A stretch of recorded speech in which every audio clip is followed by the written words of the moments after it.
Om Namo Narayana, Jai Swami Narayan, Namaste. Welcome back. Today we are starting the final lecture in the series from Swami Vivekananda. I hope you have enjoyed this little foray into his stuff, because I plan to return to him down the road. There's other things by him that I'd like to read with you. Today we're doing a rather long historical theme talk called History of the Aryan Race. Yes, that word raises a lot of eyebrows because that was a word thrown out by the Nazis and Hitler. They didn't exist when he did this talk in 1896 in England. The word meant a ethnic group. That's what the word always meant until Hitler ruined it for everybody. And now today we just don't tend to use it because of him. Also, the categorizing of groups as Aryan, even before him, and looking at the way we now perceive ethnicity, there's probably better words to use anyways. Even if Hitler kind of hadn't dumped on that word and given it connotations of like superior race or whatever, there's probably better words to use. But Swami Vivekananda couldn't know that, and I don't change history here. And I will not change words that he gives to give a new modern whatever point of view. I don't believe in doing that. Just remember, it's 1896. Take yourself out of whatever year it is that you're watching this video. I should mention one more thing and then we'll dive into the beginning of this talk. I don't know if I mentioned this in other videos. I probably did early on and I've just forgotten it now. It is my rule of thumb on this channel that I always tell you if I've read something before, because the idea of this channel is it's a first-time read. We're coming at everything completely fresh, no background knowledge, nothing. We don't know what we're walking into here. But I actually have read this lecture and all the others I've done here. I got this book, I don't know, 13 years ago, something. I've lost track now. And I did read it when I got it. I just have not looked at it since then, so I've really forgotten what's in here on some level. Okay, let's now move on and start this lecture. I have told you how I would like to divide the subject into 4 yogas, but as the bearing of all these various yogas is sort of the same, the goal they want to arrive at is actually the same, I had better begin with the philosophical portion, the Jnana Yoga. Jnana means knowledge. And before going into the principles of the Vedanta philosophy, I think it is necessary to sketch in a few words on the beginning and the development, and the historical portion of the system. Most of you have become familiar now with the words Arya and Aryan, and many things have been written about these words. About a century ago, there was an English judge in Bengal, Sir William Jones. In India, you know, there are Mohammedans and Hindus. The Hindus were the original people, and the Mohammedans came and conquered them and ruled over them for 700 years. There have been many other conquests in India, and whenever there is a new conquest, the criminal laws of the country are, of course, changed. The criminal laws, always the law of the conquering nation. But the civil law remains largely the same.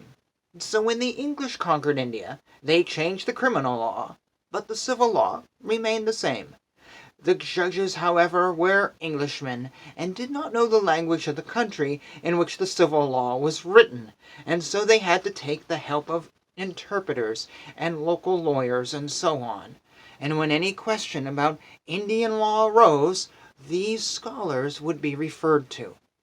One of these judges, the aforementioned Sir William Jones, was a very ripe scholar, and he wanted to go to the fountainhead himself to take up the language himself and study it, instead of relying upon these interpreters who might be bribed to give certain translations or another verdict.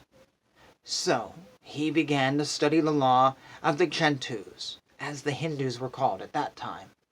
Gentus, probably a form of the word Gentile, used by the Portuguese or Spanish, basically heathen as we say today.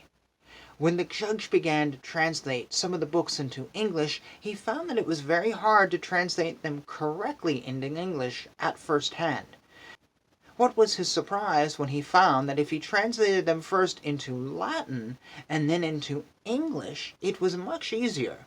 Then he found in translating that a large number of Sanskrit words were almost the same as in Latin. It was he who introduced the study of Sanskrit to the Europeans. Then, as the Germans were rising in scholarship, as well as the French, they all took up the language and began to study it too. With their tremendous power of analysis, the Germans found that there was a similarity between Sanskrit and all the European languages. Among the ancient languages, Greek was nearest to its resemblance. Later it was found that there was a language called Lithuanian, spoken somewhere on the shores of the Baltic, an independent kingdom at that time and unconnected with Russia. The language of the Lithuanians is strikingly similar to Sanskrit. Some of the Lithuanian sentences are less changed from Sanskrit forms than the northern Indian languages are. Thus it was found that there is an intimate connection between all the various languages spoken in Europe and the two Asiatic languages, Persian and Sanskrit. Many theories are built upon it as how this connection came. Theories were being built up every day, and every day smashed. There is no knowing where it's going to stop. Then came the theory that there was one race in the ancient times who called themselves the Aryans. They found in Sanskrit literature that there was a people who spoke Sanskrit and called themselves Aryans. And this is mentioned also in Persian literature. Thus they founded the theory that there was in ancient times a nation of people who called themselves the Aryans, who spoke Sanskrit and lived in Central Asia. This nation, they said, broke into several branches and migrated to Europe and Persia, and wherever they went they took their own languages. German, French, and English are all but remnants of the old tongue, and Sanskrit is the most highly developed of these languages. These are theories and haven't been proved yet. They are more conjectures and guesses.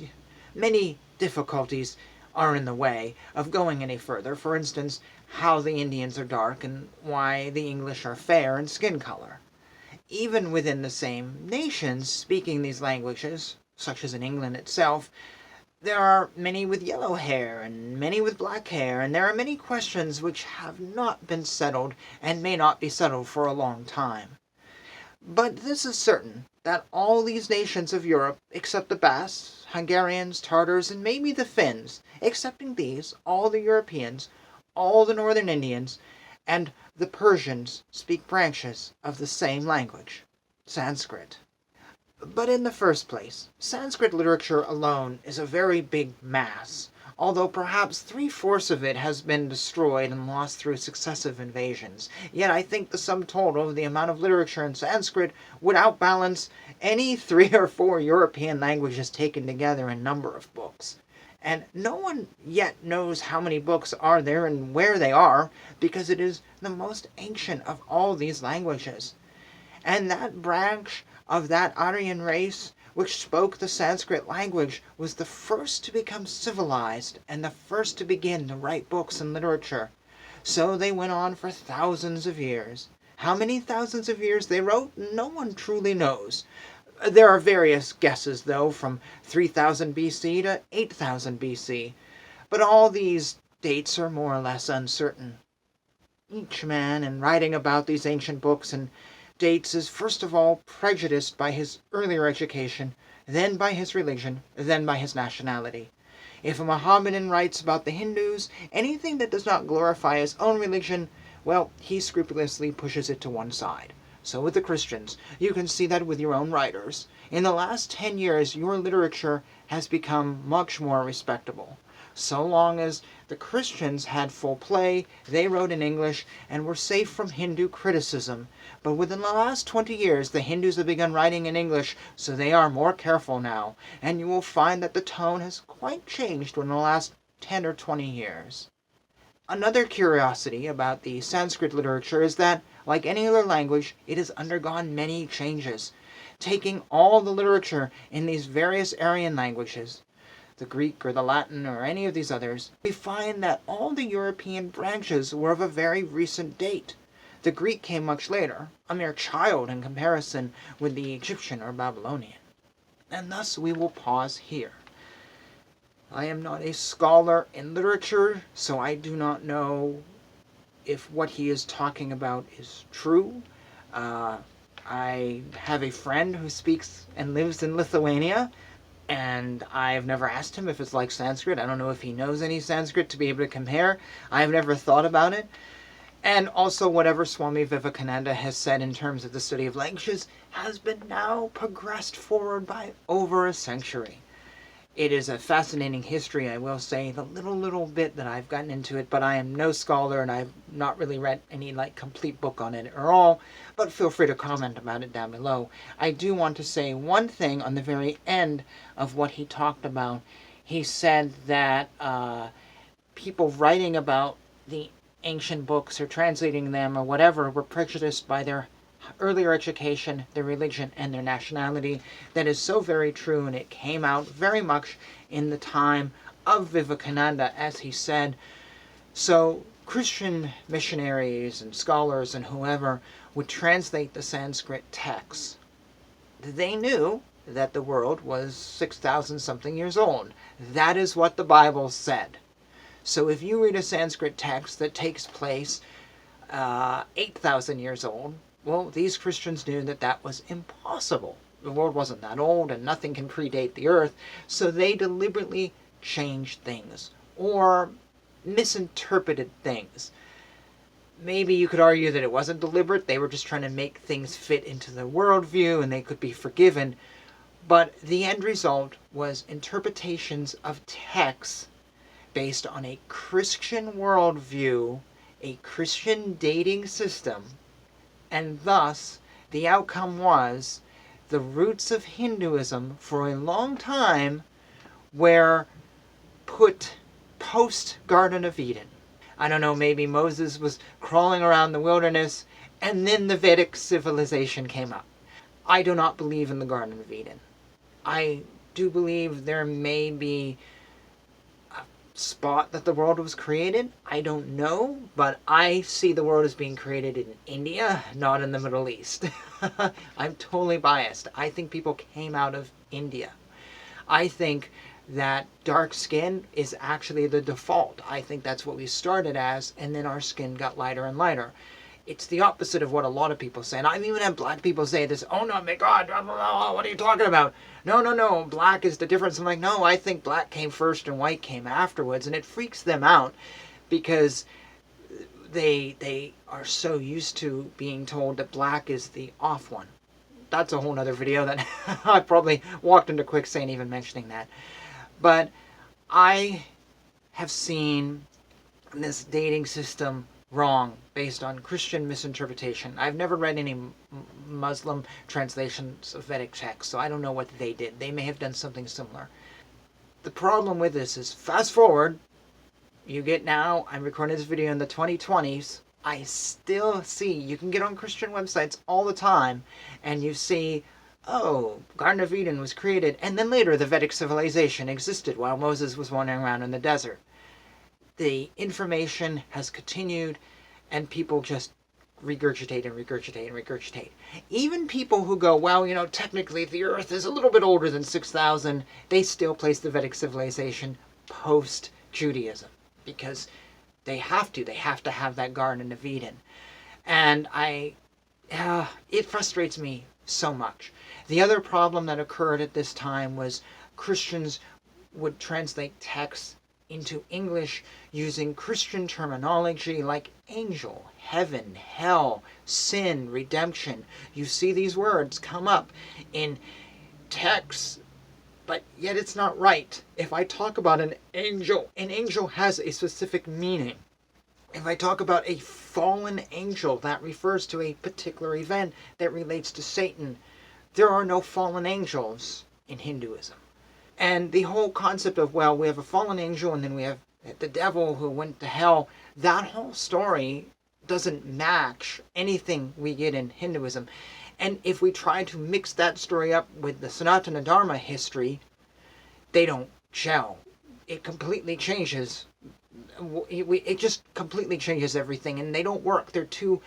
It's like trying to take War and Peace by Tolstoy and putting it into The Stand by Stephen King and just trying to meld those two stories together. It won't work.